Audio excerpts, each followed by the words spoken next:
video is in response to Wolfgang Bach's Kaiserschmarrn. His recipe has nothing to do with the Kaiserschmarrn. If he said his mother did it this way, I doubt it. So we are here to make the Kaiserschmarrn how it should be done. Let's start. We take some milk.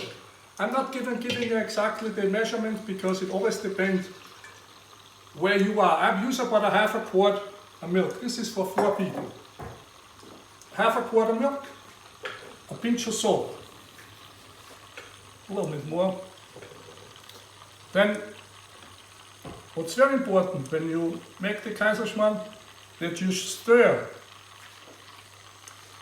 just with the flour. Don't put the eggs in yet.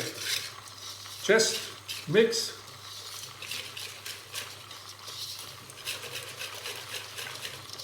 So, you let that stand a little bit because the flour and the milk has to get comfortable. I separate the eggs. I use 2 eggs per person. The reason I'm doing this video, is I got a call from my friends in New York and they saw the video from Wolfgang Bach, his Kaiserschmarrn on YouTube. And they said, this is not how you made the Kaiserschmarrn. And for that I have to say that I was cooking for 18 years in New York myself. And the Kaiserschmarrn is one of my specialties. So, to put the record straight, to please my friends, I make the Kaiserschmarrn the way it should be done. I think one should not change a recipe just because it's done in a different country. Kaiserschmarrn is our heritage. It should be done like it's done in the country. With his Kaiserschmarrn in Vienna, I think they would ask if you need a drug test. A Kaiserschmarrn with a strawberry sauce, I think this is illegal. I don't think this is allowed. And putting cream of tartar is absolutely not necessary. Because cream of tartar is something you should actually not really use if you don't absolutely have to. Because you can get some problems using cream of tartar. Because the raising force of the Kaiserschmarrn are the eggs. If you make a good Kaiserschmarrn, just put some eggs in and it will be fine. So, we have separated the eggs. Like I said, I use 8 eggs for 4 people.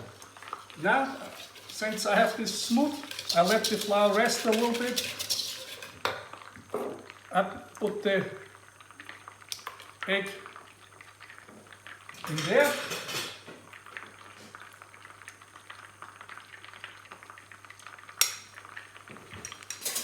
When you make the Kaiserschmarrn, there's actually 2 ways of doing it.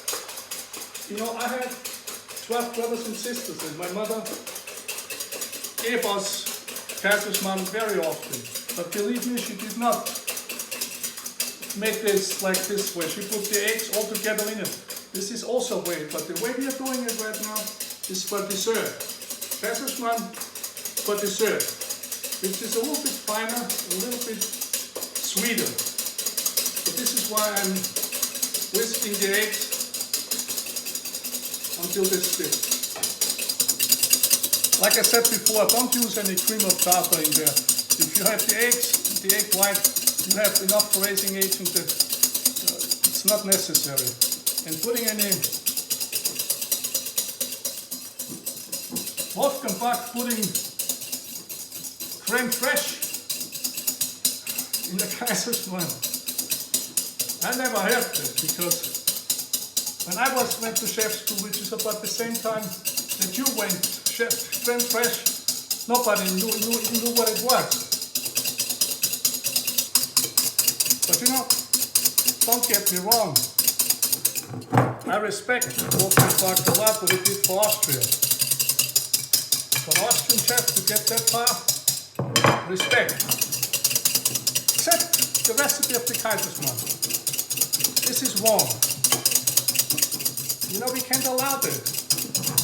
Next thing he's going to say, Mozart was American. We can't allow that.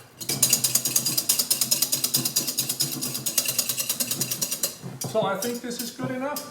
I'm putting a little bit of vanilla sugar in here.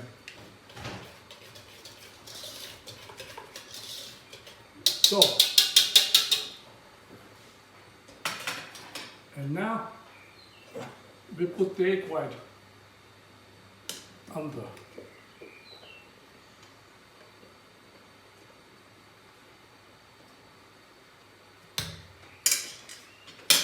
Let's just mix it very gentle under the mass. Looks good, and I guarantee you. But I show you something which you don't have to, but you can do.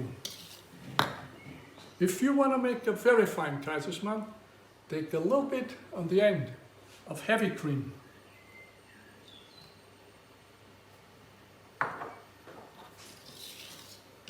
And you will feel the you will see the difference. If you have the chance and get a cast iron, this is the best way to make the Kaiserschmarrn. Now, you have to use, or you should use, clarified butter. Because if you don't, the liquid in the butter, the liquid, you will get a soft spot, like it will be chewy. You will not get like a nice brown color like you're supposed to have. So the next thing is leave it a little bit on top of the oven, and wait a little. Then you put the raisins on it. The important thing is that the raisins don't go through to the other side, because if they do, they burn and they taste not so good. But I can tell you already now, just by looking at it, this is a Kaiserschmarrn. We have about 180, 200 degrees. We put it in the oven.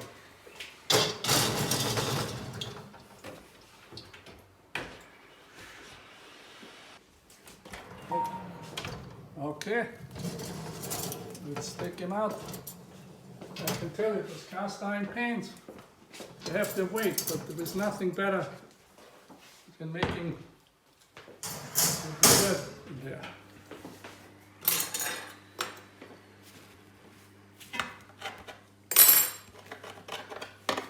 Well, I want to turn them around, so I'm going to quarter them.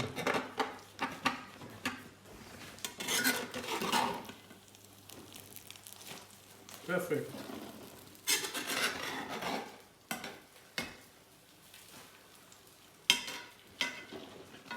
A little soft in the middle, but don't matter.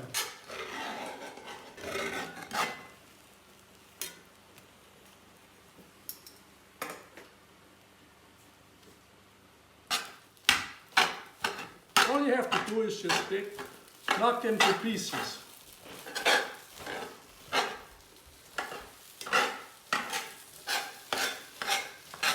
You can do this with 2 forks, or you can do it any way you want. But this is what you do. You don't spoon them out with a spoon, nothing. This is how you do it. And I show you something what's necessary, what you have to do. You put this outside. You put some sugar. And you wait. And this sugar caramelizes. Now when you see this caramel, you just put it all under.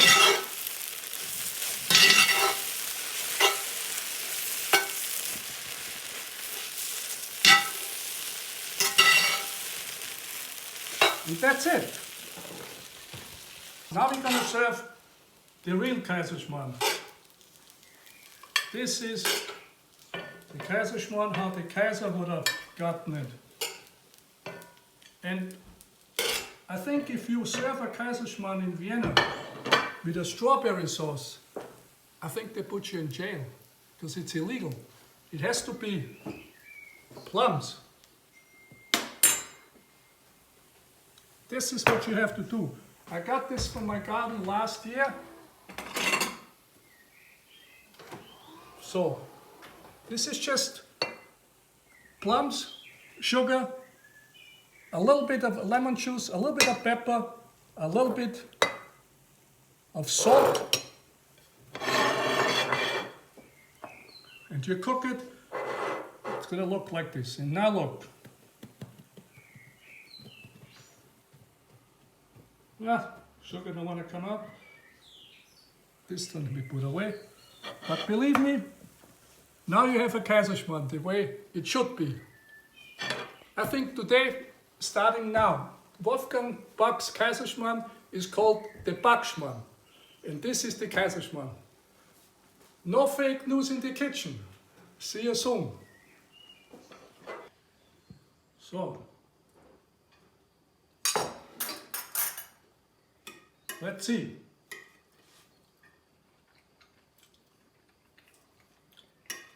It's a Kaiserschmarrn.